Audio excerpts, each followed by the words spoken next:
কুফার থেকে চলে যাওয়ার পর তারপরে কিছুদিন পরে আসলেন ইমামে আজম নুমান ইবনে সাবিত আবু হানিফা, অর্থাৎ হানাফি মাযহাবকে আবু হানিফা আরো সুন্দর করে সাজিয়েছেন। আমরা যে হানাফি করি, আমরা যে মালিকি শাফি করি, আমাদের ঘোড়াঘাটে প্রত্যেকটা মাযহাবের পিছনে একটা সাহাবীর হাত আছে। এটা আমার আপনার কথা না, আমাদের যুগ শ্রেষ্ঠ ইমামে বুখারী তিনার উস্তাদ আলী ইবনে মাদিনী রাহমাতুল্লাহির কথা। এই আব্দুল্লাহ। আসসালামু আলাইকুম ওয়া রাহমাতুল্লাহি ওয়া বারাকাতুহু। ওয়া আলাইকুম আসসালাম। ইন্নাল হামদালিল্লাহ আলহামদুলিল্লাহিল্লাযী আবদাআল আফলাকা ওয়াল আরদিন والصلاة على من كان نبيا وآدم بين الماء والطين وعلى آله وأصحابه وجنوده أجمعين ومن تبعهم بإحسان إلى يوم الدين.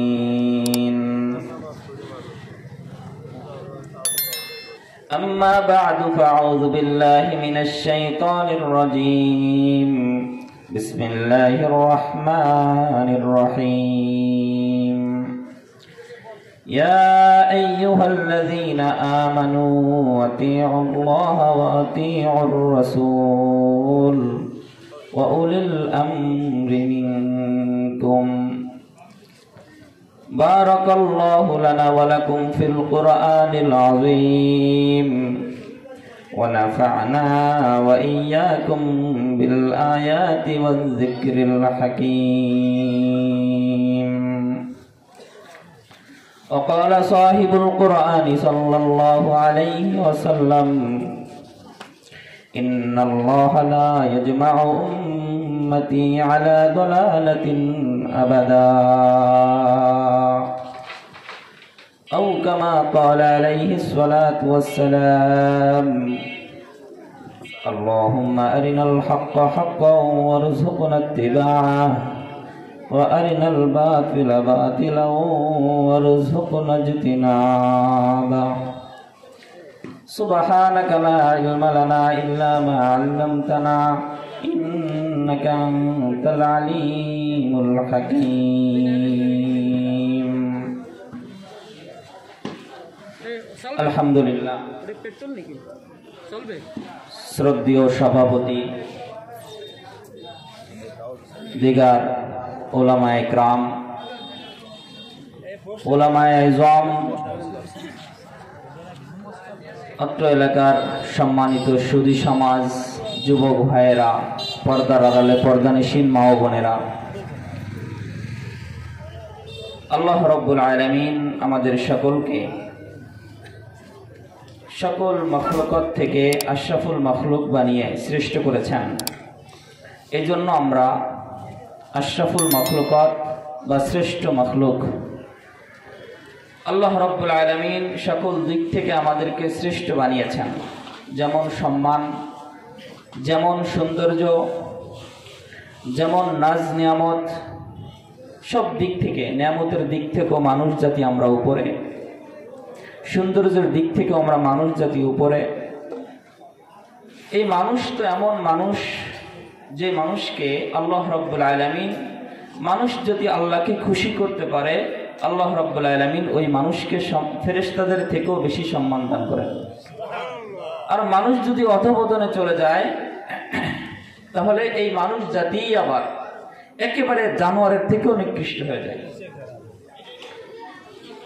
তো আল্লাহ রাব্বুল আলামিন আমাদেরকে যে মানুষ বানিয়ে সৃষ্টি করলেন, আমাদের শ্রেষ্ঠত্ব ধরে রাখতে হলে আল্লাহ রাব্বুল আলামিন আমাদেরকে একটা দায়িত্ব দিয়েছেন। খুবই স্পষ্টভাবে কথাগুলো বোঝার চেষ্টা করব এবং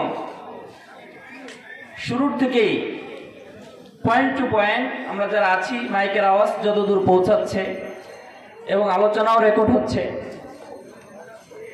কোনো কিছু কাটছাট করে তর্কে বিতর্কে না জড়িয়ে শুরুর থেকে আহ্বান করছি আলোচনাটা শুরুর থেকে শোনার জন্য।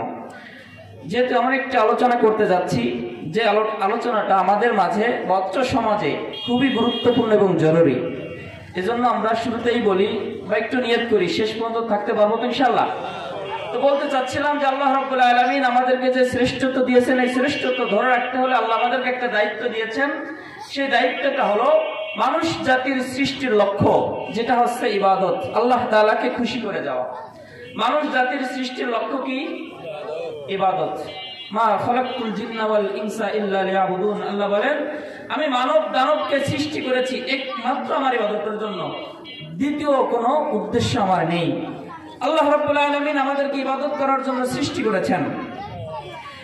এখন একটা প্রশ্ন হতে পারে, হুজুর ইবাদত তো করব, কিন্তু আমরা তো দূরের কথা, নবী রাসূলরাও ইবাদত বাদে অন্য কিছু করতেন, যেমন খাওয়া দাওয়া। নবী রাসূলরা করতেন না? ঘুমাতেন, বাজারঘাট করতেন, পারিবারিক কাজ করতেন, সামাজিক কাজ করতেন, রাষ্ট্রীয় কাজ করতেন। আমরাও করি, নবী রাসূলরাও করতেন। আল্লাহ তো আমাদেরকে জন্য সৃষ্টি করে নাই, তাহলে কি নবী রাসূল আল্লাহ রাব্বুল আলামিনের সেই চিরন্তন লক্ষ্য যেটা আমাদের জন্য সৃষ্টি করেছেন সেটা কি ভুল করেছেন? এটার সংক্ষিপ্ত জবাব হচ্ছে আমরা ইবাদতই করব, এবং আল্লাহ রাব্বুল আলামিন আমাদেরকে ইবাদত করার জন্যই সৃষ্টি করেছেন। পাশাপাশি যা কিছু করতেছি ইবাদতের বাহিরে, সব কিছু ইবাদতের সুবিধার জন্য। সংক্ষেপে আপনাদের কাছে জানতে চাই, আজকের এই লাইটটা লাগানো হয়েছে কিসের জন্য? গতকাল লাইট ছিল, আজকে লাগানো হয়েছে কিসের জন্য? মাহফিলের জন্য। এই লাইটের নাম কি মাহফিল, এই মাইকের নাম কি মাহফিল, এই চেয়ারের নাম মাহফিল, এই যা দেখতেছেন কিছু মাহফিল। এগুলো লাগানো হয়েছে কেন? মাহফিলের সুবিধার জন্য, আপনাদের কাছে কান পর্যন্ত আওয়াজটা পৌঁছানোর জন্য। তো ঠিক তেমনি ভাবে আল্লাহ রাব্বুল আলামিন আমাদেরকে ইবাদত করার জন্যই সৃষ্টি করেছেন। বাকি যা কিছু করতেছি সব কিছু হচ্ছে ইবাদতের সুবিধার জন্য, ইবাদতের সুবিধার জন্য। মজার ব্যাপার হচ্ছে, আমরা যদি ইবাদত ঠিক রেখে বাকি যত কাজই করি, ইবাদত ঠিক রেখে, এটা খেয়াল রাখতে হবে, ইবাদত ঠিক রেখে যদি বাকি যাই করি, সব কিছুই আল্লাহ রাব্বুল আলামিন ইবাদত করার মতো সমপরিমাণ সব দিয়ে দিবেন। বিশ্বাস না হলে একটা হাদিস শোনেন। আল্লাহ রাসূল বলেন, যদি কোনো ব্যক্তি ঈশার নামাজ জামাতের সাথে পড়লো, অর্ধরাত ঘুমিয়েও সে নামাজ পড়ার সব পাইলো। ফজর নামাজ জামাতের সাথে পড়লো আর অর্ধরাত নামাজ পড়ার সব পাইলো। ঈশার ফজর জামাতের সাথে বান্দা মসজিদে যে নামাজ পড়লো জামাতের সাথে, ওই বান্দা সারা রাত্রে ঘুমালো, ইবাদত করলো না, তারপরও আল্লাহ ইবাদতের সব দিয়ে দিবেন। কেন? তার ইবাদত ঠিক ছিল। বুঝে আসছে তো কথা? আলোচনা আসলে আরো সামনের দিকে, আমি একটু আপনাদেরকে বুঝিয়ে যাচ্ছি। দ্বিতীয় আপনাদের আরেকটা কথা, ইবাদত তো করবো, ইবাদতের নাম কি বা ইবাদত কি জিনিস, ইবাদতটা কি? সংক্ষেপে বলি, ইবাদত হচ্ছে যথাযথভাবে আল্লাহ তাআলার হুকুম মান্য করা। একেবারে সংক্ষিপ্ত বলছি, মনে থাকবে না? আল্লাহ তাআলার বাই টু বাই হুকুম মান্য করে চলার নাম ইবাদত। আল্লাহ তাআলা যখন যে কাজটা যেভাবে করেছে, সেই কাজটা সেভাবে করার নামই কি? ইবাদত। এই কথাটা সব সময় মাথায় রাখবেন, মানে অন্তত আমার আলোচনা শেষ পর্যন্ত এই কথাটা মাথায় রাখবেন। আল্লাহ তাআলা আমাদেরকে ইবাদত করার জন্যই সৃষ্টি করেছেন, আর ইবাদত ছাড়া যা কিছু করতেছি ইবাদতের সুবিধার জন্য, ইবাদত ঠিক রেখে ওইগুলো করলো, ইবাদতের সব হবে। পাশাপাশি ইবাদত কাকে বলে? ইবাদত হলো যথাযথভাবে আল্লাহ তাআলার হুকুম পাই টু পাই মেনে চলার নাম ইবাদত। এবার আসেন, আল্লাহ রাব্বুল আলামিন তো আমাদের ইবাদত করার জন্য সৃষ্টি করেছেন, কথাটা সত্য। এখন আল্লাহ রাব্বুল আলামিনের হুকুম আমরা পাবো কোথায়? আল্লাহ রাব্বুল আলামিনের হুকুম আল্লাহ রাব্বুল আলামিনের হুকুম আমি মানতে পারবো না। আমি আপনাদেরকে কোরআনুল কারীমের সবগুলো আয়াত, এই সম্পর্কিত সবগুলো আয়াত আপনাদের সামনে একদিনে বলা সম্ভব না, আর আমি অধমের দ্বারা সম্ভব না, আমি যে পারবো তাও সম্ভব না। অন্তত একটা আয়াত থেকে আপনাদের সামনে আলোচনা করার ইচ্ছা পোষণ করেছি। আয়াতটি হলো সূরা নিসার 59 নম্বর আয়াত। মনে না রাখলেও চলবে, আপনাদেরকে এমনি বললাম, মনে থাকলে দেখে নিতে পারেন। আল্লাহ রাব্বুল আলামিন সূরা নিসার 59 নম্বর আয়াতে বলেন, ইয়া আইয়ুহাল্লাযীনা আমানু আতিউল্লাহ ওয়া আতিউর রাসূল ওয়া উলিল আমরি মিনকুম। আল্লাহ রাব্বুল আলামিন সূরা নিসার 59 নম্বর আয়াতে বলেন, হে ঈমানদাররা, হে ঈমানদারগণ, তোমরা অনুসরণ করো আল্লাহ তাআলা, তথা তোমরা হুকুম পালন করো আল্লাহ তাআলা। এখানে বলে ক্ষান্ত করেন নাই, তারপরে বলছেন এবং তোমরা হুকুম পালন করো রাসূলের। আচ্ছা, আল্লাহ রাব্বুল আলামিনের হুকুম পালন করবে, এটা তো একেবারে সহজ কথা, কারণ তিনি হলেন স্রষ্টা, আমরা হলাম সৃষ্ট বা মাখলুক, তিনি হলেন খালেক। তো মাখলুক তো খালেকের কথা শুনবে, এটাই তো নিয়ম। তো তিনার কথা নাই শুনবো, কিন্তু রসুলের কথা কেন শুনবো? এ কথার জবাব হচ্ছে আল্লাহ রাব্বুল আলামিন রসুলকে তিনার ব্যাখ্যা করার জন্যই নবী রাসূল বানিয়েছেন। তিনাকে রাসূল সাল্লাল্লাহু আলাইহি ওয়াসাল্লামকে আল্লাহ রাব্বুল আলামিন কোরআনের ব্যাখ্যা করার জন্যই পাঠিয়েছেন। যেমন কোরআনের বিভিন্ন জায়গায় তার প্রমাণ আছে। সূরা হাশরের 7 নম্বর আয়াত আল্লাহ রাব্বুল আলামিন বলেন, মা আতাকুমুর রাসূল ফাখুযু ওয়া মা নাহাকুম আনহু ফান্তাহু। আমার রাসূল তোমাদেরকে যেটা বলে করতে সেটা ধরো, মানে সেটা ভালো করে করো, আর যেটা করতে নিষেধ করে সেটা ছেড়ে দাও। তাহলে রাসূল সাল্লাল্লাহু আলাইহি ওয়াসাল্লামকে এই অর্ডার, হুকুম দেওয়ার অর্ডার কে দিয়েছেন? আল্লাহ দিয়েছেন।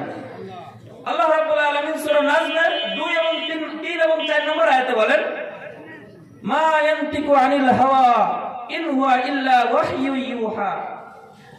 আরে আমার রাসূল তো মন করে কিছু বলে না, তিনি ততক্ষণ পর্যন্ত কোনো কথা বলেন না যতক্ষণ পর্যন্ত আমি আল্লাহ তার কাছে কোনো ওহী নাজিল না করি।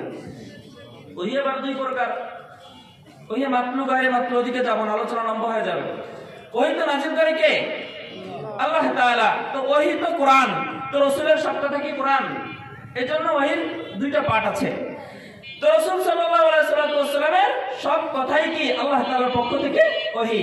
এখানে একটা কথা জানিয়ে যাই বা বলি, আলোচনা করি, সেটা হচ্ছে অনেকে মনে করে যেই আল্লাহ সেই রাসূল।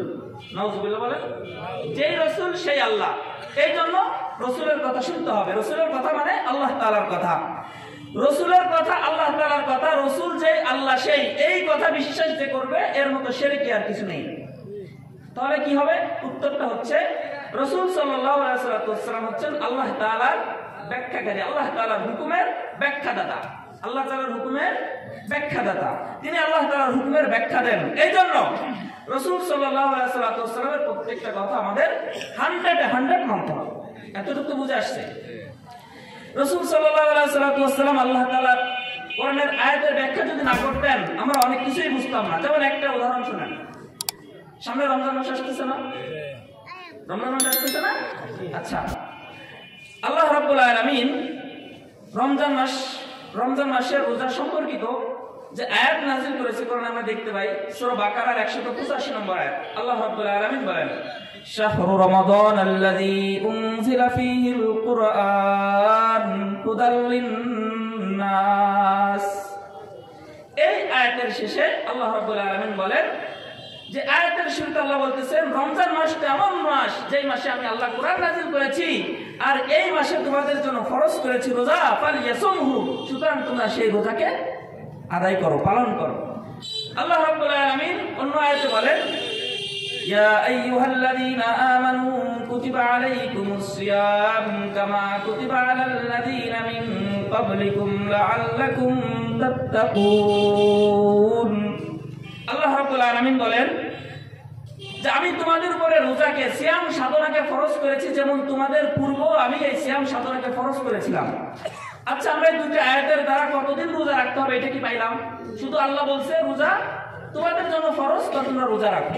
কতদিন রোজা রাখবো বা আমাদের জন্য কতদিন রোজা রাখা ফরজ, আল্লাহ রাব্বুল আলামিন এই আয়াতে বা কোরআনের পাকের মধ্যে কতদিন রোজা রাখতে হবে এটা বলে নাই। এখন আমরা রোজা রাখবো কতদিন? যদি শুধু কোরআন মানি তাহলে কি এটা মানা সম্ভব? এখন রাসূলের হাদিস চাইতে হবে। রাসূল এই আয়াতের ব্যাখ্যা কি করেন? যেই মাসে শাওয়াল মাসের চাঁদ 29-এ উঠবে, রমজান মাসের যেই মাসের শেষে, রমজানের শেষে কি আমরা শাওয়াল মাসের চাঁদ দেখবো 29-এ, ওই মাসে ওই বছর রমজানের রোজা হবে 29টি।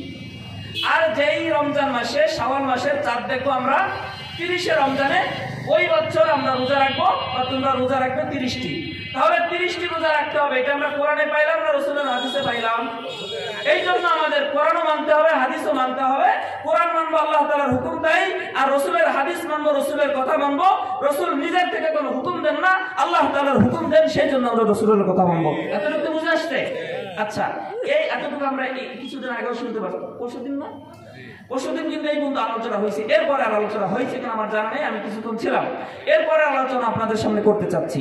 এই একই আয়াত উনি যে সূরা নিসার থেকে 59 নম্বর আয়াত তেলাওয়াত করেছেন, আপনাদের পাশের মাঠে আমি সেইখান থেকে শুরু করতেছি। তার এখান থেকে হলো আমার আলোচনা শুরু। আল্লাহ রাব্বুল আলামিন এই আয়াতেই সূরা নিসার 59 নম্বর আয়াত, কারো কাছে অ্যান্ড্রয়েড ফোন অ্যাপস থাকলে বা গুগলে চার্জ দিতে পারেন, সূরা নিসার 59 নম্বর আয়াত। শুধু আল্লাহ রাব্বুল আলামিন আতিউল্লাহ ওয়া আতিউর রাসূল বলে আয়াতটি ক্ষান্ত করেন নাই, এই আয়াতের পরের অংশেই বলেন, আয়াত এখনো শেষ হয় নাই, ওয়া উলিল আমরি মিনকুম, এবং তোমাদের হুকুমদাতাগণের হুকুম মানো, এবং তোমরা হুকুমদাতাগণের হুকুম মানো। আল্লাহ রাব্বুল আলামিন এই হুকুমদাতা বলতে কাদেরকে বুঝাইলেন? আল্লাহ নিজের কথা বললেন আতিউল্লাহ, এবার পরে বলতেছে ওয়া আতিউর রাসূল, এরপরে বলতেছেন ওয়া উলিল আমরি মিনকুম।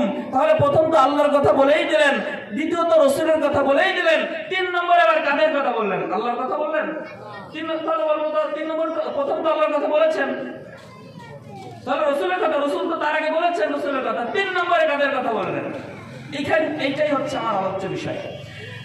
আচ্ছা, কোরআনের তাফসীর সরাসরি আমাদের বোঝা সম্ভব না। যারা বলে যে কোরআন হাদিস ছাড়া অন্য কিছু মানবো কেন, আপনাদের এখানে যে কজনই আছেন, এই যে ধরেন কোরআন শরীফ আপনাদের কাছে দিলাম, যদি বলা হয় যে কোরআন থেকে নামাজের ওয়াজিব কয়টি? 14টি। নামাজ ভঙ্গের কারণ? এই যে কোরআন শরীফ নেন, যত পণ্ডিত আছেন সবাই নেন, এই কোরআন শরীফ থেকে কোশ্চিন কালো বাইর করা সম্ভব? সম্ভব। তাহলে কোরআন হাদিস ছাড়া কিছু মানবো না। ওয়া উলিল আমরি মিনকুম, তোমাদের হুকুমদাতাগণের হুকুম মানতে হবে। আমরা যে সমস্যায় বাঁধবো এটা আল্লাহ তাআলা জানেন কি জানেন না? এজন্য আল্লাহ তাআলা বলে দিয়েছেন ওয়া উলিল আমরি মিনকুম, তোমাদের হুকুমদাতাগণের হুকুম মান্য করো। এখন হুকুমদাতাগণ কারা? হুকুমদাতাগণ কারা? দেখেন, আমি সংক্ষিপ্তভাবে বলি। যিনি যার মুরব্বী, খেয়াল করতেছেন, যিনি যার মুরব্বী তিনি তার হুকুমদাতা। পিতা সন্তানের মুরব্বী, সেই পিতাই সন্তানের হুকুমদাতা। উস্তাদ ছাত্র ছাত্রীর মুরব্বী, সেই উস্তাদ ছাত্রের হুকুমদাতা। বাংলাদেশ সরকার বা দেশের সরকার জনগণের মুরব্বী, সরকার জনগণের হুকুমদাতা। এখন যে কোনো কারো হুকুম মানা যাবে? হ্যাঁ, সবার হুকুম মানা যাবে। যারাই হুকুমদাতা সবাই হুকুম মানতে হবে। শর্ত আছে, কয়টি শর্ত? সেই হুকুমটা যেন আল্লাহ তাআলার হুকুমের বিরুদ্ধে চলে না যায়। যদি হুকুমদাতাগণের হুকুমগুলো আল্লাহ তাআলার বিরুদ্ধে চলে যায়, আমি আমার বাবাকেও চিনি না, আমি আমার মাকেও চিনি না, আমি আমার উস্তাদকেও চিনি না, আমি আমার সরকারকেও চিনি না, আমি দুনিয়ার কোনো মানুষকে চিনি না, কারণ তার হুকুমদাতার হুকুমটা, আমার হুকুমদাতার হুকুমটা আল্লাহ তাআলার হুকুমের বিরুদ্ধে চলে গেছে। এই কারণে আমি কারো হুকুম মানি না। যদি হুকুমটা আল্লাহ তাআলার বিরুদ্ধে না হয়, সেই হুকুমদাতা যদি সরকারও হয়, সেই সরকার যদি অমুসলিমও হয়, সেই অমুসলিমের হুকুমও আমাদের জন্য মানতে হবে। যেমন ধরেন, এই যে রাস্তায় অনেক সময় ট্রাফিক জ্যামের লাল সিগন্যাল চলে না? লাল সিগন্যাল চলে না? এই লাল বাতি যখন জ্বলে তখন কি গাড়ি চালাইতে হয় নাকি স্টেপ রাখতে হয়? যখন সবুজ বাতি জ্বলে তখন গাড়ি ছাড়তে হয়। কি বলেন? এখন আপনি যদি মাতুব্বরি করে বলেন যে না, এই সরকার তো এটা কোনো কোরআন হাদিসে নেই, এটা কোনো কোরআন হাদিসে, এই যে ট্রাফিক জ্যামে লাল বাতি জ্বালাইতে হবে, জ্যাম বাদ, এটা কি কোরআন হাদিসে আসেনি? কথা বলেন আছে? এটা কোরআন হাদিসে নাই, মানবো না, গাড়ি চালিয়ে দিই, তাহলে অ্যাক্সিডেন্ট হবে কিনা? আমি যাচ্ছিলাম নামাজ পড়তে, আমি ভালো কাজে যাচ্ছি, কেন লাল বাতি জ্বালিয়েছে, আমি নামাজ পড়া থেকে বেঁধে থাকবো কেন? আমি গাড়ি চালিয়ে দিব। বলেন, আমি আগেই বলেছি দুনিয়ার সব কিছু ইবাদত বাদে যা কিছু আছে আমরা করি ইবাদতের সুবিধার জন্য। যখন আমি লাল বাতির সিগন্যাল মানলাম না, কোরআন হাদিসে নাই বলে গাড়ি চালিয়ে দিলাম, অ্যাক্সিডেন্ট হলো, আমি নামাজ পড়তে পারলাম না, হাসপাতালে বেঁধে বসে থাকলাম, এটা কি আমার জন্য ঠিক হলো? আচ্ছা, এখন এই যে আমার লাল বাতির সিগন্যালটা দেখে আমি যেখানে থাকতাম ঠিক মতো সিগন্যাল চলে যাইতো, আমি যাইতাম, মসজিদে যাইতাম, নামাজ পড়তে পারতাম, সরকারের হুকুমও মানা হইতো, আল্লাহ তাআলার হুকুমও মানা হইতো। এই জন্য আমি ইবাদত ছাড়া যা কিছু করবো ইবাদতের সুবিধার জন্য। বোঝাতে চাচ্ছি, আল্লাহ রাব্বুল আলামিন যে ওয়া উলিল আমরি মিনকুম বললেন, তোমাদের হুকুমদাতাগণের হুকুম মান্য করো। এই হুকুমদাতাগণ কারা? তাফসীরে কাবীর আল্লামা ফখরুদ্দিন রাজি রাহমাতুল্লাহ যতগুলো তাফসীর কারক এই আয়াতের তাফসীর করেছেন, আমার কাছে মনে হয়েছে সবথেকে তাফসীরে কাবীর আল্লামা ফখরুদ্দিন রাজি রাহমাতুল্লাহ এই আয়াতের সুন্দর ব্যাখ্যা করেছেন। এই ব্যাখ্যা বোঝার আগে আমরা একটু জেনে আসি মুস্তাহিদ, ইস্তেমবাত, ইজতিহাদ, কিয়াস কাকে বলে। আমরা এতক্ষণ বুঝে ফেলছি যে আয়াতগুলো আমরা সরাসরি বুঝতে পারবো, আমল করা সম্ভব, সেই বিষয়গুলো বা সেই সমস্যার সমাধানগুলো আমরা সরাসরি কোরআন থেকে করার চেষ্টা করব। যে সমস্যার সমাধানগুলো আমরা কোরআনের থেকে দিতে পারবো না, কোরআনে খুঁজে পাইবো না, কোরআনে নাই এমন না, কোরআন থেকে আমরা খুঁজে পাইবো না, আমাদের বুঝ শক্তি তেমন নেই, তাহলে আমরা রাসূলের হাদিস দেখব। যদি রাসূলের হাদিস থেকেও সেই সমস্যার সমাধান রাসূলের হাদিস থেকেও করতে না পারি, এই যে সমস্যার সমাধান আমরা কিভাবে করব, এইটা বোঝানোর জন্য আপনাদের একটু আগে বুঝতে হবে যে কোনো সমস্যার সমাধান যদি কোরআন হাদিসে খুঁজে না পাই, তাহলে এটাকে গবেষণার মাধ্যমে বিজ্ঞ আলেম যারা আছেন, যাদেরকে আল্লাহ রাব্বুল আলামিন সেই ফিকা, সেই জকি বেরেন দিয়েছেন, যেই মেধা শক্তি দিয়েছেন, আল্লাহ রাব্বুল আলামিন যাদেরকে সেই মেধা শক্তি দিয়েছেন, তারা গবেষণা করে এই যে সমস্যার সমাধান করে, এই সমাধান যিনারা করেন তাদেরকে বলে মুজতাহিদ। এর জমা হচ্ছে মুজতাহিদুন বা মুজতাহিদিন। এই গবেষণাটাকে বলে ইজতিহাদ। বুঝতেছেন? না বুঝলেও একটু বোঝার চেষ্টা করেন, অনেকে বুঝতেছেন এজন্য বলতেছি। যারা গবেষণা করে তাদেরকে বলে মুজতাহিদ, আর এই যে গবেষণা এইটাকে বলে ইজতিহাদ। আর যে কোনো জিনিস এক একটা গবেষণা করার জন্য কিছু নিয়ম নীতি রুলস আছে না, এই রুলস কে বলে কিয়াস, বা এই গবেষণা করার যে নিয়ম নীতি এটাকে বলে কিয়াস। আর কোন মুজতাহিদিনগণ বা মুজতাহিদিনগণ কোন মাসলাকে কিয়াসের মাধ্যমে গবেষণা করে বা ইজতিহাদ করে যে মাসলার সমস্যার সমাধান করে, এই মাসলাটাকে বলে ইস্তেমবাত। এতটুকু বুঝতে পারছি? এবার আসেন, আল্লাহ রাব্বুল আলামিন এই যে ইজতিহাদ করার কথা বললেন, ইজতিহাদ করা মানে গবেষণা করা। আমরা অনেকের কাছে অনেক কানভারি কথা শুনেছি যে কোরআন হাদিসে নাই, সেটা মানবো কেন? কোরআন এক, রাসূল এক। কি বলেন? কথা ঠিক না? কথা ঠিক, মতলব খারাপ। একটু পরে বলতেছি। কথা সত্য, মতলব খারাপ, মানে উদ্দেশ্য খারাপ, নিয়ত খারাপ, কথা সত্য। আল্লাহ রাব্বুল আলামিন এক, রাসূল এক, কিন্তু সবকিছু তো আমাদের বুঝে আসবে না, এই জন্য বুঝবার লোক প্রয়োজন। কি বলেন? বুঝবার লোক প্রয়োজন কিনা? আচ্ছা, যদি বুঝে না আসে, আমাদের রোগ হয় না, শারীরিক রোগ, আমরা ডাক্তারের কাছে কি বলি? আমাদের রোগের কথা বলি, ডাক্তার বুঝে শুনে প্রেসক্রিপশন করে আমাদেরকে ওষুধ দেয়, সেই ওষুধ আমরা সেবন করি। ধরেন এটা মেডিকেল সায়েন্সের একটা বই, ডাক্তারের কাছে আছে না নাই? ডাক্তার এটা পড়ে তো তিনি বড় এমবিবিএস ডাক্তার হয়েছেন, বড় ডাক্তার হয়েছেন, তার কাছে আমরা রোগের চিকিৎসা করতে গেছি। এখন যদি আমি বলি যে আপনার এই যে মেডিকেল সায়েন্সের যে বই আছে, বইয়ের অমুক পৃষ্ঠা অমুক পৃষ্ঠা অমুক অমুক লাইন অমুক অমুক লেখা আছে, আমাকে সেই ওষুধ দেন, বা আমার এই রোগের ওষুধ ওইটা আমাকে দেন, ডাক্তার হাসবে কিনা? আরে তোমার যে রোগ হয়েছে, রোগের চিকিৎসা তুমি ভালো জানো না, আমি ভালো জানি, তো আমার প্রেসক্রিপশন মতো ওষুধ খাও। আমরা ডাক্তারের কাছে গিয়ে কখনো আমাদের রোগের ওষুধ আমরা চয়েস করি না, ডাক্তারের পরামর্শ করে আমরা প্রেসক্রিপশন নিই। ঠিকই আমাদের রুহের রোগের জন্য আল্লাহ রাব্বুল আলামিন কোরআন হাদিস দিয়েছেন, অবশ্যই সত্য, কিন্তু এটার জন্য অবশ্যই বুঝমান লোক প্রয়োজন। আমি আপনি ঘাটলে কোরআন হাদিস ঘেটে মাসলার সমাধান করতে পারবো না, সেই জন্য মুজতাহিদিনগণের ইমামের প্রয়োজন, যারা মাসলার সমাধান করেছেন, যিনারা হলো মুজতাহিদ। যে সমস্ত মাসলার সমাধিত হয়েছে সেগুলোকে বলে ইস্তেমবাত। এখন এটা আমরা পেলাম কোথায়? যদি বিশ্বাস না হয়, সূরা নিসার একই সূরা 83 নম্বর দেখতে পারেন। আল্লাহ রাব্বুল আলামিন ওইখানে বলেছেন সমস্যার সমাধানের জন্য তারা কেন তাদের কাছে যায় না। তাদের নাম কি? আল্লাযীনা ইয়াস্তামবিতুনাহু মিনহুম। তুলে দেখতে পারেন সূরা নিসার 83 নম্বর আয়াত, আল্লাযীনা ইয়াস্তামবিতুনাহু মিনহুম। এখানে ইস্তেমবাত শব্দ আছে কিনা? আচ্ছা, আল্লাহ রাব্বুল আলামিনের আরেক সূরা, সূরা নাহলের 43 নম্বর আয়াত, সূরা নাহলের 43 নম্বর আয়াত, আল্লাহ রাব্বুল আলামিন বলেন, আমি জানি তোমরা অনেকেই, কিছু লোক তো থাকবে যারা কোরআন হাদিস বুঝবে, অনেকেই তোমরা কোরআন হাদিস বুঝবে। আসলে আমাদের সমাজে কোরআন হাদিস বোঝে বেশি না কম মানুষ বোঝে? বলেন, কম মানুষ আমরা বুঝি না। আচ্ছা, আল্লাহ রাব্বুল আলামিন যেটা জানেন, এইজন্য আল্লাহ রাব্বুল আলামিন ইস্তেমবাত করার কথা, মুজতাহিদ ইমামগণের কথা বলেছেন। যেমন সূরা নাহলের 43 নম্বর আয়াতে আল্লাহ বলেন, ফাসআলু আহলা যিকরি ইন কুনতুম লা তা'লামুন। এর থেকে স্পষ্ট কথা কি আছে আমার জানা নেই। এই আয়াতের অর্থটা আমরা বুঝতেন, আমরা মনে মনে হাসতেন, আসলে তো তাই। আল্লাহ তো স্পষ্ট কথা বলেছেন, ফাসআলু, আলেমুল আছেন এখানে। আল্লাহ রাব্বুল আলামিন আমার থেকে বলতেছেন যে তোমরা জিজ্ঞাসা করো, আহলা যিকরি, যারা জানে, সেই জানেওয়ালাদের কাছে তোমরা জিজ্ঞাসা করো, ইন কুনতুম লা তা'লামুন, যদি তুমি না জানো, তুমি যদি না বোঝো, তাহলে তোমরা জানেওয়ালাদের কাছে জিজ্ঞেস করো। আমরা যখন জানতে চাই তখন বলে ওরা মাযহাবপন্থী, ওরা নিজেরা কিছু বোঝে না, কোরআন হাদিস নিয়ে কিছু বলে না, ওদের মাযহাব ছাড়া ওরা কিছু বোঝে না। হ্যাঁ, এটাই সত্য। আমরা কোরআন হাদিস নিয়ে নিজেরা অত কিছু বুঝতে চাই না, বিজ্ঞ আলেম যারা আছে আমরা তাদের প্রেসক্রিপশনে চলি। কথাটা কি বুঝতে পারছেন? আচ্ছা, এবার যারা এই ইস্তেমবাত করতে গিয়ে, আসলে সময় খুবই কম, আলোচনা অনেক বেশি, সময় খুবই কম, আর অল্প সময় আছে, তো এই জন্য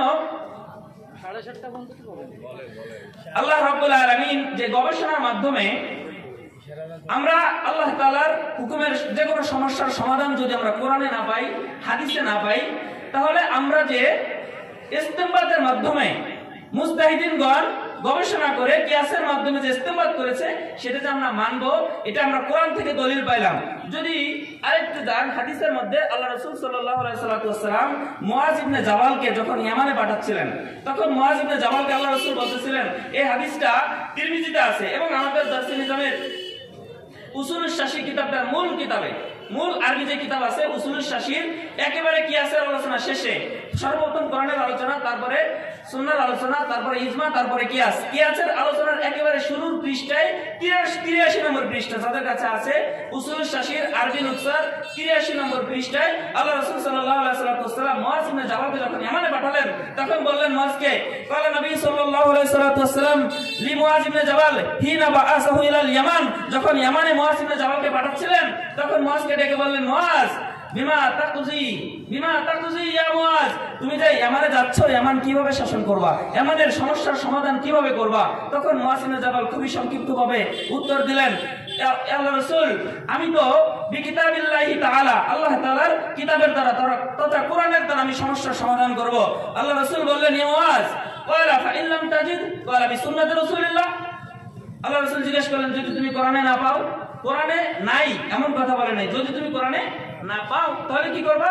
আমি আপনার হাদিস দেখবো। ফাইন লাম তাজিদ, যদি তুমি আমার হাদিসের মধ্যে না পাও। মুআজ ইবনে জাবাল তখন কি কথাটা বললেন, এটাই হচ্ছে আসল কথা। মুআজ ইবনে জাবাল তখন বললেন, ইয়া রাসূলুল্লাহ, ক্বালা আজতাহিদু বিররাই, আমি আমার রায়ের দ্বারা, আমি আমার গবেষণার দ্বারা, আমি আমার দিমাগ দ্বারা ওই কোরআন হাদিসের সমন্বয় করে ওই সমস্যার সমাধান দেওয়ার চেষ্টা করব। এবার আল্লাহ রাসূল কি বললেন? ফাসাবু রাসূলুল্লাহ, আল্লাহ রাসূল সাল্লাল্লাহু আলাইহি ওয়াসাল্লাম ওইটাকে ঠিক বললেন এবং সাথে সাথে আল্লাহর কাছে দোয়া করলেন, আল্লাহ ফাকালা আলহামদুলিল্লাহিল্লাযী ওয়াফাকা রাসূলা রাসূলিহি আলা মা ইউহিব্বু ওয়া ইয়ারদা। আল্লাহ আপনার কত শুকরিয়া, আপনার শুকরিয়া আদায় করছি যে আপনি আমার সাহাবীদের মাঝে এমন বুঝদান করছেন যে জবাব শুনে আমি রাসূল নিজেই খুশি হয়ে গেছি।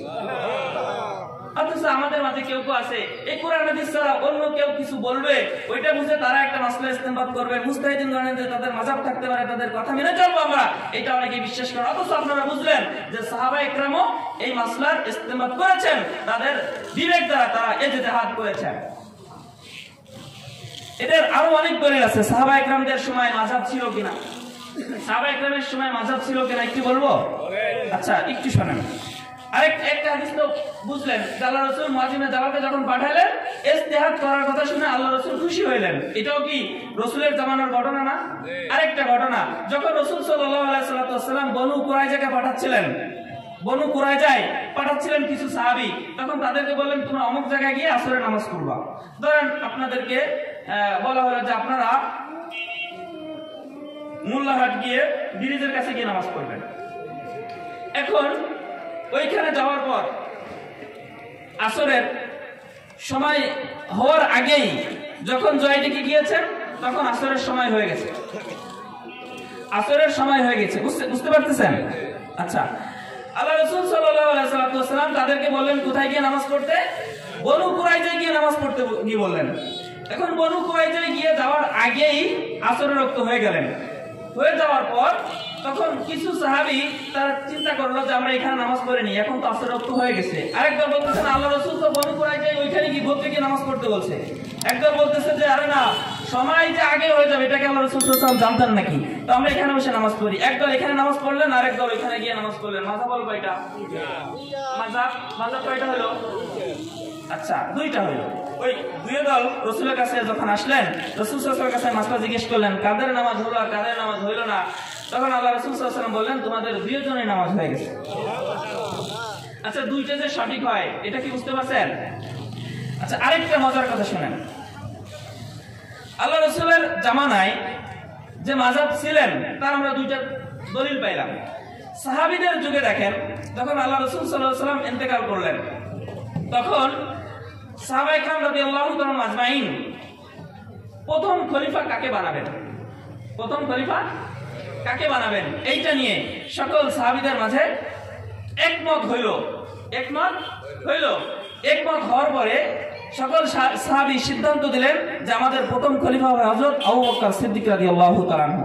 তো আবু বকর সিদ্দিক রাদিয়াল্লাহু তাআলা আনহু যে প্রথম খলিফা হবে, এইটা কি কোরআন হাদিসে কোথাও ছিল? যদি থাকতো তাহলে তো তিনাদের সকলের ঐক্য ইজমা হওয়ার দরকার ছিল না। আমরা আগেই বুঝেছি যে যেই সমস্যার সমাধান কোরআন হাদিসে পাইব না, সেই সমস্যার সমাধান করতে হলে আমাদের ইজমা হতে হবে, ইজতিহাদ করতে হবে। যদি সেই মাসলার সমস্যার সমাধানগুলো যদি ঐক্যবদ্ধভাবে হয়, এই কথাটা একটু খেয়াল করেন, ঐক্যবদ্ধভাবে যদি কোনো মাসলার সমস্যার সমাধান হয়, সেই মাসলার সমস্যার সমাধানকে বলে ইজমাউল উম্মাহ অথবা উম্মতের ইজমা। আমি সাহাবীদের জামানায় যে মাযহাব ছিল এটা একটু পরে আসতেছি, আগে একটু এই কথাটা বলি। যে মাসলার সমস্যার সমাধান করতে গিয়ে যদি সকলের ঐক্যবদ্ধভাবে সমস্যার সমাধানটা হয়, ঐক্যবদ্ধভাবে, এটাকে বলে উম্মতের ইজমা। উম্মতের ইজমার আবার তিনটা স্তর আছে। একটা হলো সাহাবীদের ইজমা, একটা হলো মুজতাহিদ ইমামগণের ইজমা, 3 নম্বর যুগ শ্রেষ্ঠ আলেমগণের ইজমা। এই যে মাসলাটা বললাম, যখন আল্লাহ রাসূল দুনিয়ার থেকে বিদায় নিলেন, একটা সমস্যা তৈরি হলো। এখন প্রথম খলিফা কে হবে এইটা কোরআনেও কোথাও নাই, রাসূল হাদিসেও বলে যান নাই। এখন আমরা প্রথম খলিফা কাকে বানাবো? যদি বলা হয় কোরআন হাদিসে নাই, তো প্রথম খলিফার দরকার নাই। এটা কি সাহাবা کرام করেছিলেন? আমরা তো শুধু কোরআন হাদিস দেখি, শুধু কোরআন হাদিস দেখি, কি বলেন তাই না? তো আল্লাহ রাসূলের সাহাবীগণ কি করলেন? সকল সাহাবীগণ একমত হইলেন, ঐক্যবদ্ধভাবে একটা সিদ্ধান্তে উপনীত হলেন যে আমাদের প্রথম খলিফা আবু বকর। তো এই মাসলাটায় সকল সাহাবীগণ ইজমা হয়েছেন, সকল সাহাবীদের ইজমার ভিত্তিতে আবু বকর সিদ্দিক রাদিয়াল্লাহু তাআলা প্রথম খলিফা। এবার পাশাপাশি যদি আরো কোনো সমস্যার সমাধান হয়, যে সমাধানটা আমরা সাহাবীদের আমলে পাচ্ছি না, তাহলে কি করতে হবে? মুজতাহিদ ইমামগণেরা ওই সমস্যার সমাধান করেছে কিনা সেটা দেখতে হবে। যদি মুজতাহিদ ইমামগণ মাসলার সমস্যার সমাধান করে থাকে, সেটা হবে মুজতাহিদের ইজমা, মুজতাহিদের ইজমা। যদি আমরা মুজতাহিদের সমস্যার সমাধান না পাই কোনো মাসলার ক্ষেত্রে, যুগ শ্রেষ্ঠ আলেম ওলামারা কি বলছে? যুগ শ্রেষ্ঠ আলেম ওলামাগণ যদি ওই মাসলার সমস্যার সমাধান যদি ঐক্যবদ্ধভাবে করে, এটা হচ্ছে যুগ শ্রেষ্ঠ আলেমগণের ইজমা। ইজমার স্তর পেলাম তিনটা: সাহাবীদের ইজমা, সাহাবীদের ইজমা, মুজতাহিদ ইমামগণের ইজমা এবং যুগ শ্রেষ্ঠ আলেমগণের ইজমা। এখানে একটা কথা জানা দরকার, যেই কথার ক্ষেত্রে, যেই মাসলার ক্ষেত্রে আল্লাহ তাআলার হুকুম থাকবে, এখানে হাদিস দেখার প্রয়োজন নাই। যেই মাসলার ক্ষেত্রে আল্লাহ তাআলার রাসূলের স্পষ্ট হুকুম থাকবে, এখানে ইজমার দরকার নাই। যেখানে আল্লাহ তাআলা এবং রাসূলের কথার অস্পষ্টতা আছে, এখানে মাযহাবের ইমামগণের প্রয়োজন আছে, সাহাবাদের ইজমাগণের প্রয়োজন আছে। ওই সমস্যার সমাধানে যদি সাহাবাদের ইজমা হয়ে যায়, কোন মুজতাহিদের কথা চলবে না। যদি সমস্যার সমাধান মুজতাহিদের ইমামগণের দ্বারা হয়ে যায়, যুগ শ্রেষ্ঠ আলেমগণের কোনো কথা চলবে না। মাসলার সমাধানের ক্ষেত্রে যদি যুগ শ্রেষ্ঠ আলেমগণের ঐক্যবদ্ধভাবে হয়ে যায়, ওই মাসলার সমাধানের ক্ষেত্রে অন্য কোন মানুষের কথা চলবে না। যুগ শ্রেষ্ঠ মানুষ, যুগ শ্রেষ্ঠ আলেমগণ যে সমস্যার সমাধান করবে, ওই সমস্যার সমাধানের জন্য আমাদের অন্য কারো কাছে যাওয়ার দরকার নাই। সম্মানিত হাজিরিন, বলতে চাচ্ছিলাম যে ইজমা তো আমরা বুঝলাম, সাহাবায়ে কেরামের জামানায় কিয়াস ছিল কিনা এইটা বলতে চাচ্ছিলাম। সাহাবায়ে কেরাম রাদিয়াল্লাহু তাআলা আজমাইনদের জামানায় আবু বকর সিদ্দিক রাদিয়াল্লাহু তাআলা আনহুর এক মাযহাব ছিল একটা ক্ষেত্রে, ওমর ফারুক রাদিয়াল্লাহু তাআলা আনহুর আরেকটা মাসলা, ওই মাসলার ক্ষেত্রে আরেকটা মাযহাব ছিল। যেমন আপনারা সামনে রমজান মাস আসতেছে না? সামনে রমজান মাস আসতেছে না? আচ্ছা, রাসূল সাল্লাল্লাহু আলাইহি ওয়াসাল্লাম রমজানে তারাবি পড়ছে 3 দিন। কয় দিন জানেন? আজকে জানেন রাসূল সাল্লাল্লাহু আলাইহি ওয়াসাল্লাম রমজানে তারাবি পড়ছে কয় দিন? একটু বোঝার চেষ্টা করেন, 3 দিন। তাহলে আল্লাহ তাআলার কোরআনে আমরা পাইলাম রোজা রাখতে হবে, হ্যাঁ। আর রোজা রাখবো কতদিন? রাসূল সাল্লাল্লাহু আলাইহি ওয়াসাল্লাম হাদিসে পাইলাম 30 দিন বা 29, এই রোজা রাখবো 30 দিন বা 29 দিন। এইটা হচ্ছে তারাবির কথা। আল্লাহ রাসূল 3 দিন তারাবি পড়লেন। আবু বকর সিদ্দিক রাদিয়াল্লাহু তাআলা আনহু তিনার খেলাফত কালেও তিনিও 3 দিন তারাবি পড়লেন, 3 দিন পড়লেন। যখন ওমর ফারুক রাদিয়াল্লাহু তাআলা আনহু খেলাফত কাল আসলো, তিনি তারাবি নামাজ পড়লেন 30 দিন। কয় দিন? এখন আপনাদের কাছে জানতে চাচ্ছি, আবু বকর এই চিন্তা করে 3 দিন পড়লো যে আল্লাহ রাসূলও 3 দিন পড়ছে, আমিও 3 দিন পড়লাম, আমি আল্লাহ রাসূলের অনুসরণ করলাম। আবু বকর সিদ্দিক রাদিয়াল্লাহু তাআলা 3 দিন পড়লেন, ওমর ফারুক রাদিয়াল্লাহু তাআলা 30 দিন তারাবি পড়লেন। এখন আপনারা বলেন, আবু বকর ভুল করছে না ওমর ভুল করছে? আবু বকর সিদ্দিক রাদিয়াল্লাহু তাআলা 3 দিন পড়ছে, ওমর ফারুক রাদিয়াল্লাহু তাআলা 30 দিন তারাবি পড়ছে বা 29 দিন তারাবি পড়ছে।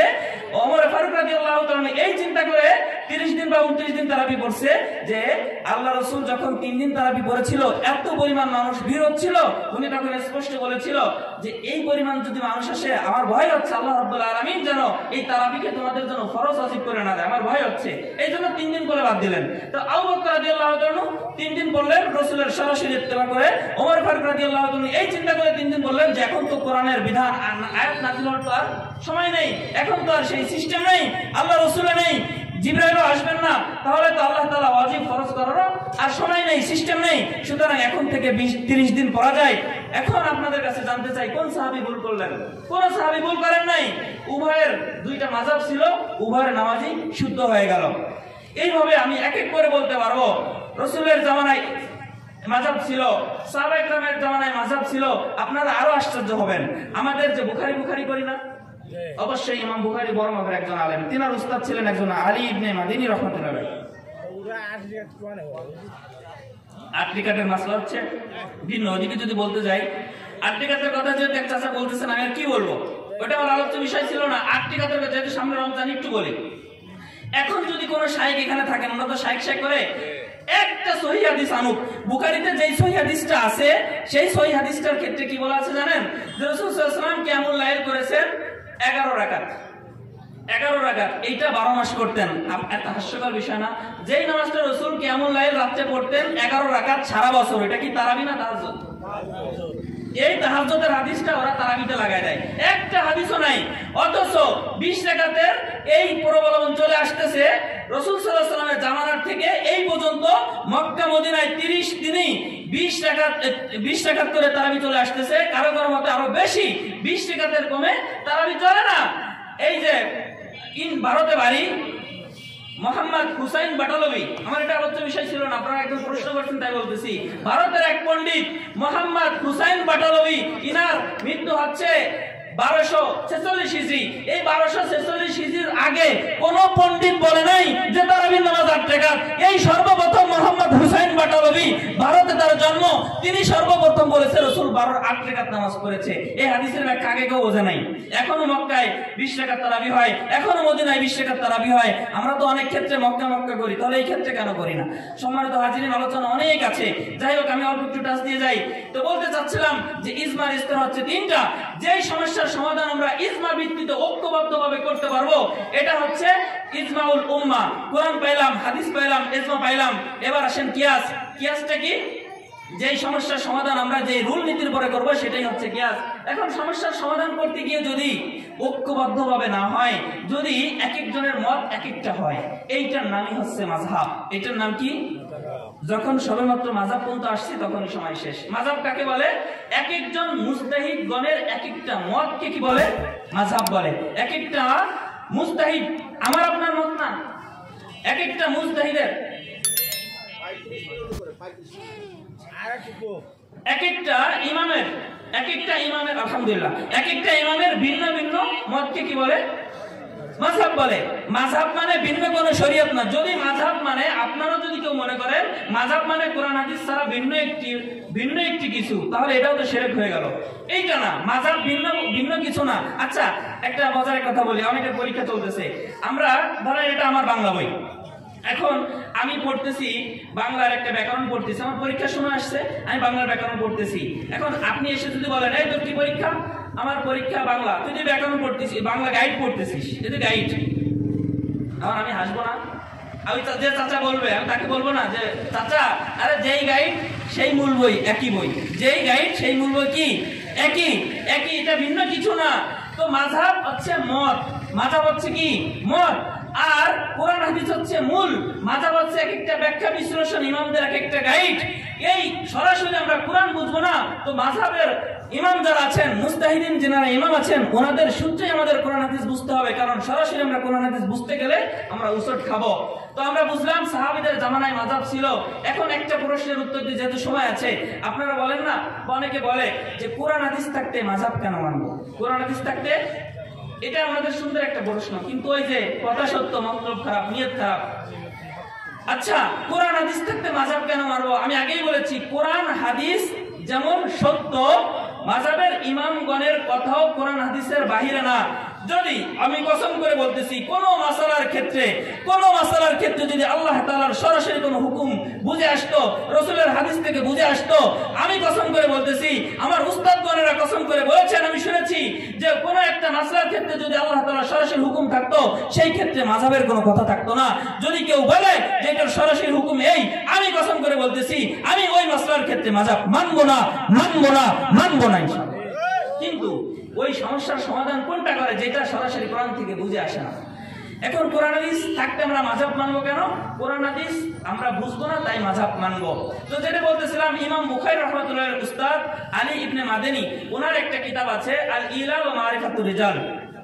এই কিতাবের মধ্যে ইমাম বুখারীর উস্তাদ আরেকটা কথা আছে না, ইমাম বুখারী রাহমাতুল্লাহ ওনার উস্তাদদের দেখলে বা অন্য সাথীদের দেখলে নিজে একটু মনে হতো যে না, আমার ভিতরে আল্লাহ তাআলা কিছু ইলম দান করেছেন। কিন্তু আলী ইবনে মাদানী রাহমাতুল্লাহকে দেখলে ইমাম বুখারী রাহমাতুল্লাহ ওনাকে দেখে অবাক হয়ে যেতেন, আল্লাহ ইনাকে কত ইলম দান করছে। সেই আলী ইবনে মাদানী রাহমাতুল্লাহ আল ইলা ওয়া মারিফাতুর রিজাল কিতাবের মধ্যে বলেন যে সাহাবীদের জামানায়ও মাযহাব ছিল।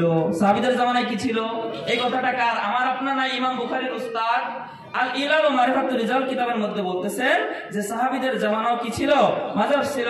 তিনি বলেন লাম ইয়াকুন ফি আসহাবি রাসূলিল্লাহি সাল্লাল্লাহু আলাইহি ওয়াসাল্লাম মান লাহু সাহিবাতুন ইয়াযহাবুনা মাযহাবাহু ওয়া ইয়াফতুনা বিফতওয়াহু ওয়া ইয়াসলিকুনা তরিকাতাহু ইল্লা সালাস। আলোচনা রেকর্ড হচ্ছে, আপনারা শুনতেছেন, দেখে নিতে পারেন। আল ইলা ওয়া মারিফাতুর রিজালের মধ্যে আছে যে তিনটা মাযহাব সাধারণত ছিল। ওই তিনটা মাযহাবের পরে, তিনটা সাহাবীর পরে সকল সাহাবী আমল করে চলতেন। এক নম্বরে আব্দুল্লাহ ইবনে মাসউদ, দুই নম্বরে যায়েদ ইবনে সাবিত, তিন নম্বরে আব্দুল্লাহ ইবনে আব্বাস। এই তিনটা মাযহাব ছিল। যায়েদ ইবনে সাবিত ছিলেন মদিনায়, তিনার থেকে আসছে মালিকি মাযহাব। ইমাম মালিক রাহমাতুল্লাহ তিনার মাযহাবগুলো আরো সুন্দর করে সাজিয়েছেন। এবার আব্দুল্লাহ আব্বাস তিনি ছিলেন মক্কায়, তিনি ওইখানে আসছে ইমাম শাফি রহমাতুল্লাহ মাযহাব। ইমাম শাফি রহমাতুল্লাহ আব্দুল্লাহ ইবনে আব্বাসের মাযহাবকে আরো সুন্দর করে সাজিয়েছেন। কুফায় ছিল আব্দুল্লাহ মাসউদ রাদিয়াল্লাহু তাআলা আনহু। আব্দুল্লাহ মাসউদ কুফার থেকে চলে যাওয়ার পর তারপরে কিছুদিন পরে আসলেন ইমামে আযম নুমান ইবনে সাবিত। আবু হানিফা অর্থাৎ হানাফি মাযহাবকে আবু হানিফা আরো সুন্দর করে সাজিয়েছেন। আমরা যে হানাফি করি, আমরা যে মালিকি শাফি করি, আমাদের গোড়াঘাটে প্রত্যেকটা মাযহাবের পিছনে একটা সাহাবীর হাত আছে। এটা আমার আপনার কথা না, আমাদের যুগশ্রেষ্ঠ ইমামে বুখারী তিনার উস্তাদ আলী ইবনে মাদানী রাহমাতুল্লাহির কথা। এই আব্দুল্লাহ আব্বাস রাদিয়াল্লাহু তাআলা থেকে হানাফি মাযহাব চলে আসছে। এখন প্রশ্ন আপনারা করেন, আপনারা না, অনেক সাথীরা, অনেক দোস্তরা করে, হুজুর হানাফি মাযহাব কি রাসূলের জামানায় ছিল? এই মাযহাব কি রাসূলের জামানায় ছিল? কত বড় ধোঁকা! হাসাসে কথা শুনলে আমি আপনাদের কাছে জানতে চাই, অর্থাৎ যারা শায়েখ আছেন এখানে কেউ থাকতে পারেন, আমি তাদের কাছে জানতে চাই, ইমাম বুখারী কি রাসূলের জামানায় ছিল? কথা বলেন, ছিল? বুখারী শরীফ রাসূলের জামানায় ছিল। তো আপনারা বুখারী করেন কেন? তো আপনারা জবাব দেন, আরে ভাই, তখন এই জবাবটাই আসবে যে ইমাম বুখারী ছিল না, বুখারী শরীফও ছিল না। ইমাম বুখারী রাহমাতুল্লাহ রাসূলের হাদিসগুলোকে সুন্দর করে সাজিয়েছেন, এই জন্য আমরা ইমাম বুখারীর কথা মানি। তাহলে ওইটা বুঝলেন, এইটা কেন বোঝেন না? ইমাম বুখারী যেমন রাসূলের জামানায় ছিল না, হাদিসগুলো সাজিয়েছেন, সব সহিহ হাদিসগুলো অক্লান্ত পরিশ্রম করে হাদিসগুলো সুন্দর করে সাজালেন, আর সেই জন্যই আপনারা ইমাম বুখারীকে মানেন, অথচ ইমাম আবু হানিফাকে মানেন না। আবু হানিফা তো ভিন্ন কোনো মাযহাব নিয়ে আসে নাই, ভিন্ন কোনো মত নিয়ে আসে নাই। তিনি রাসূলের জামানায় ছিল না, কথাটা সত্য। তিনি আল্লাহ তাআলার কোরআনের বিধানগুলোকে সুন্দর করে সাজিয়েছেন আমার আপনার ফায়দার জন্য তিনি এই কোরআন হাদিসগুলোকে সুন্দর করে সাজিয়েছেন। এখন বিষয় হচ্ছে, আরেকটা প্রশ্ন হইতে পারে, মাযহাব চারটা, আসলে সত্য কয়টা? যে কোনো জিনিস সত্য কয়টা? আপনাদের প্রশ্নের উত্তরটা ক্লিয়ার করার জন্য বলতেছি। আমরা বলি যে সত্য তো একটাই হবে, মাযহাব কেন চারটা হবে? আরে ভাই, মাযহাব চারটা না, আরো অনেক আছে। চারটা মাযহাব প্রসিদ্ধ এবং শক্তিশালী অনেক, আমরা চারটের পরেই চলি। আরো অনেক, ইমাম জাওজির এক মাযহাব আছে, আরো সুফিয়ান সাউরির মাযহাব আছে। সত্য কথা, আপনারা জানেন কি জানেন, অনেকে জানেনও, অনেক মাযহাব আছে। তার থেকে চারটে মাযহাব শক্তিশালী। যেমন সমুদ্রের পানি, মাটির নিচে অনেক পানি আছে, আমরা কি সরাসরি পানি উঠাতে পারি না? কল থেকে উঠাই। তো আসলে কলটা সমুদ্র না, কলটা হচ্ছে সমুদ্রের থেকে পানি উত্তোলন করার একটা মাধ্যম। এই নাশখালীতে অনেকগুলো কল আছে কিনা? নাই। সব কল থেকে সবাই পানি নেয়। যেই কল গছগুলো বেশি ডিপ, অর্থাৎ ডিপ কল, ওই কলের থেকে মানুষ বেশি পানি আনতে চায়, কারণ এই কলটা বেশি শক্তিশালী, আর্সেনিক মুক্ত, এটার পানি ভালো, এই জন্য আমরা ওইখান থেকে পানি আনতে যাই। কি বলেন? তো এক একটা মাযহাবের ইমামগণ ইন্ডা ওইরকম কলের মতো, ইন্ডা সমুদ্র নাই, সমুদ্র তো কোরআন হাদিস, তো ওই ইমামের আবু হানিফার মাধ্যমে আমরা ওই সমুদ্রের থেকে পানি উঠাই, অর্থাৎ কোরআন হাদিস থেকে মাসলা বুঝি। তো সব কলগুলো যেমন শক্তিশালী না, 2-4টে কল শক্তিশালী থাকে, ওরকম ভাবে মাযহাবের ইমামগণ অনেক আছে, কিন্তু এই 4টে মাযহাব বেশি শক্তিশালী, তাই ঠিকই আছে। যদি বলেন সত্য তো একটাই, যেটা বলতে গেছিলাম, সত্য কয়টা? একটা জিনিস সত্য। সত্য যদি একটা হয় তাহলে আমরা 4টে মানবো কেন? আসলে কি আমরা 4 মাযহাব মানি? 4 মাযহাব মানাও যাবে না, এই প্রশ্নটা এই পরে বলতেছি, আগে বলি 4টেই সত্য হবে না, সত্য হবে কয়টা? একটা। আসলে আলোচনাগুলো জানা দরকার, ফায়দা হচ্ছে কিনা? ফায়দা হলে বলবো। আচ্ছা, যদি ফায়দা হয় তাহলে এই কথাটা বলি যে 4টে মাযহাব কেন বলবো। যারা এখানে আলেম আছেন বা যারা জানেন তারা জানলে কথা বলবেন, যারা জানেন না তারা বলবেন না। আমি কিবলা চিনি না, মরুভূমিতে গেলাম, এখন আমার নামাজ পড়বো কোন দিকে? আমি যে এই দিক পশ্চিম আমি জানি না, এই দিক পশ্চিম আমি জানি না, আমি পশ্চিম কোন দিক জানি না। 4জন লোক মরুভূমিতে গেল, এখন 4 জনে 4 দিক থেকে নামাজ পড়ছে, নামাজ হবে কি না? উত্তর দেওয়া লাগবে না, আমি দিচ্ছি। মাসালাটা হচ্ছে, যদি তাহারি করে তাহলে যে দিক ফিরে নামাজ পড়ুক নামাজ হয়ে যাবে, যদি তাহারি না করে পশ্চিম দিক ফিরে নামাজ পড়লো নামাজ হবে না। এখন 4 জন লোক এমন জায়গায় গেছে যেখানে কিবলা ঠিক নাই, 4 জন 4 দিক ফিরে নামাজ পড়ছে, কিন্তু তাহারি করছিল, 4 জনের নামাজ হয়ে গেছে। একজন পড়ছে পূর্ব দিক ফিরে, একজন পড়ছে পশ্চিম দিকে, একজন। তাহারি মানে গবেষণা, তাহারি মানে কি? গবেষণা, চিন্তা ভাবনা করে যদি নামাজ পড়ে তাহলে 4 জনের নামাজ হয়ে গেছে। আসলে কিবলা কয় দিক? কিবলা কয় দিক? নামাজ পড়ছে কয়জন কয় দিক ফিরে? 4 জন 4 দিক ফিরে নামাজ পড়ছে, শরীয়তের মাসলা হচ্ছে 4 জনের নামাজ হয়ে গেছে। কেন হয়ে গেছে বলতে গেলে সময় লাগবে। এখন বলতে চাচ্ছিলাম যে দ্বিতীয় যে প্রশ্নটা, যে আমরা 4 মাযহাব হুজুর না মানে 4 মাযহাব ত্যাগ করা যায় না, 4 মাযহাব কি একসাথে মানা যায় না? 4 মাযহাবকে এক করে মানলে সমস্যাটা হচ্ছে, ইমাম একটা উদাহরণ দিচ্ছে, আসলে সময় থাকলে অনেক বিস্তারিত বলতে পারতাম, একটা মাসলা বলি। ইমাম শাফি রাহমাতুল্লাহ বলেন স্ত্রীকে স্পর্শ করলে ওযু ভেঙে যায়। এটা বুঝতে পারছেন? আমাদের মাযহাবে স্ত্রী স্পর্শ করলে, স্পর্শ মানে আদার্স কিছু না, মানে শুধু স্পর্শ করলে ওযু ভেঙে যায় ইমাম শাফির মাযহাবে। আমাদের আবু হানিফার মাযহাবে রক্ত বের হলে ওযু ভেঙে যায়, শাফির মাযহাবে ভাঙে না। শাফি রাহমাতুল্লাহির মাযহাবে স্ত্রী স্পর্শ করলে ওযু ভেঙে যায়, আমাদের মাযহাবে ভাঙে না। এখন এক ব্যক্তি ওযু করে এসে কুসট খেয়ে রক্ত বের হলো, স্ত্রী ওইটাকে ব্যান্ডেজ করে দিল, টেস্ট করছে কয়টা? 2টা। এখন আমি যখন কুসট খেলাম রক্ত বের হলো, তখন আমি শাফি মাযহাব, মানে এখন তো ওযু ভাঙে না। যখন স্ত্রী স্পর্শ করছে তখন আমি হানাফি মাযহাব। বুঝে আসছেন?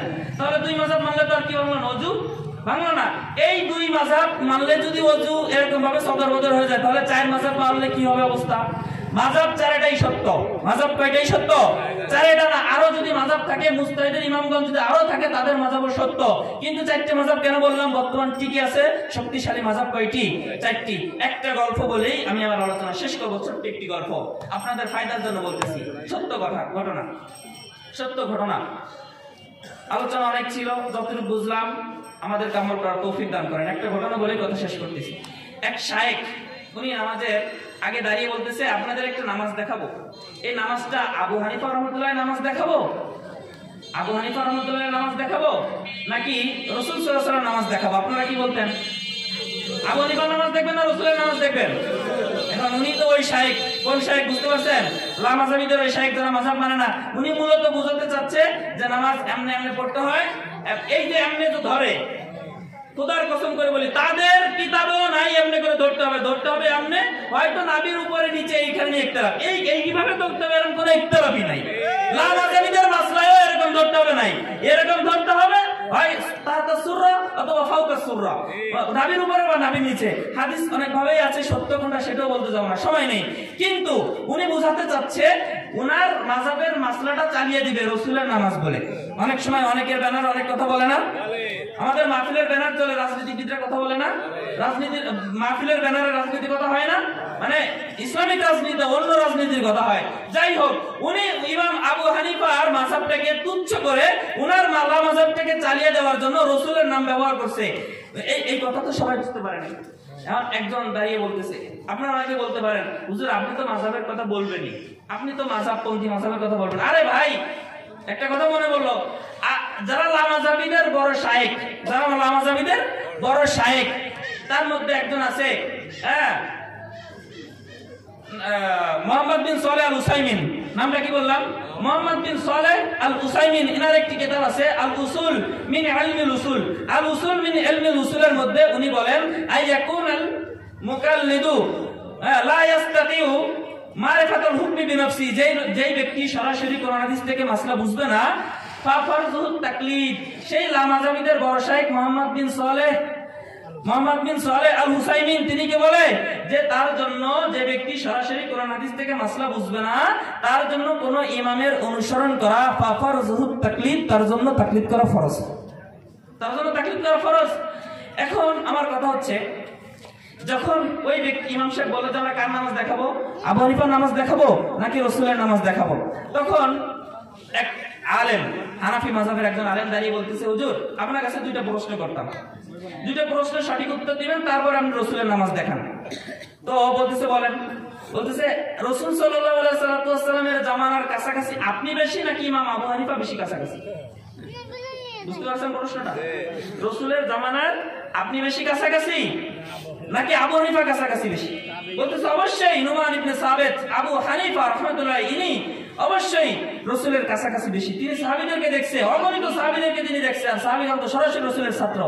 বলতেছে আচ্ছা, তিনি সরাসরি রাসূলের সাহাবীদের নামাজ দেখছেন? হ্যাঁ দেখছে। আপনার থেকে রাসূলের জামানা কত দূর? 1200-1300 বছর আগে। আচ্ছা ভালো, এখন আরেকটা প্রশ্নের উত্তর দেন, আপনি বেশি বড় আলেম নাকি আবু হানিফা বড় আলেম?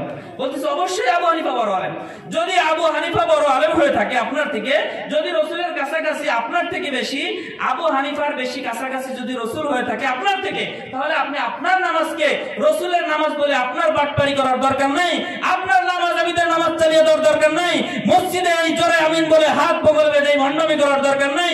আপনি ইমাম আবু হানিফার নামাজই দেখান, আমরা আবু হানিফার নামাজ দেখবো, কারণ আপনার নামাজ দেখবো তার মানে 1200 বছর পিছিয়ে পড়ে গেলাম। আমরা আবু হানিফার নামাজ দেখবো, তার মানে আবু হানিফার জন্ম হচ্ছে 80 হিজরিতে, একেবারে কাছাকাছি, আমরা আবু হানিফার নামাজ দেখবো। বুঝতে পারছেন?